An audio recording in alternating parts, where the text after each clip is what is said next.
இன்னைக்கு UV nail லேம்ப்க்கும் UV LED nail லேம்ப்க்கும் இருக்கிற டிஃப்ரென்ஸ் தான் நம்ம இன்னைக்கு பார்க்க போகிறோம். ஸோ ஃபர்ஸ்ட் ஒன் பார்த்தீங்கன்னா இது ஒரு கோட்கே வந்துட்டு 2 to 3 மினிட்ஸ் எடுக்கும். இல்லை எல்இடி வந்துட்டு 30 to 60 செகண்ட்ஸ் போதும். இது வந்துட்டு 500 to 1000 ஹார்ஸ் வரைக்கும் ஒர்க் ஆகும். இது வந்துட்டு லாங்கர் லைஃப் ஸ்பேன். இதுக்கு 50,000 ஹார்ஸ் இருக்கும். எமிட் யூவி ரேஸ், இது வந்துட்டு யூவி ரேஸ் கொஞ்சம் கம்மியாக தான் எமிட் பண்ணும். அண்ட் நெயில் லேம்ப் பார்த்தீங்கன்னா மோர் ஹீட் வந்துட்டு எமிட் பண்ணும்.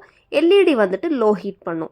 அதே மாதிரி UV nail lamp less budget, LED வந்துட்டு ஹை பட்ஜெட்டாக இருக்கும்.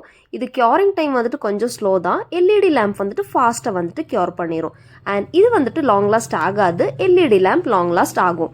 அண்ட் இது வந்துட்டு மோர் பவர் கன்சியூம் பண்ணும். இது வந்துட்டு எனர்ஜி எஃபிஷியன்ட், லெஸ் பவர் தான் கன்சியூம் பண்ணும். அண்ட் யூவி நெயில் லேம்ப் பார்த்தீங்கன்னா லார்ஜர் அண்ட் லெஸ் போர்ட்டபுளாக இருக்கும். அதே மாதிரி எல்இடி நெயில் லேம்ப் ஸ்மாலராகவும் இருக்கும், போர்ட்டபுளாகவும் இருக்கும். இது வந்துட்டு கொஞ்சம் டிஃபெக்ட் ஆச்சுன்னா பல்ப் ரீப்ளேஸ்மெண்ட் பண்ணலாம். இதை வந்துட்டு நம்ம ரீப்ளேஸ்மெண்ட் பண்ண முடியாது. நம்ம எல்இடி லேம்பையே வந்துட்டு சேஞ்ச் பண்ணணும்.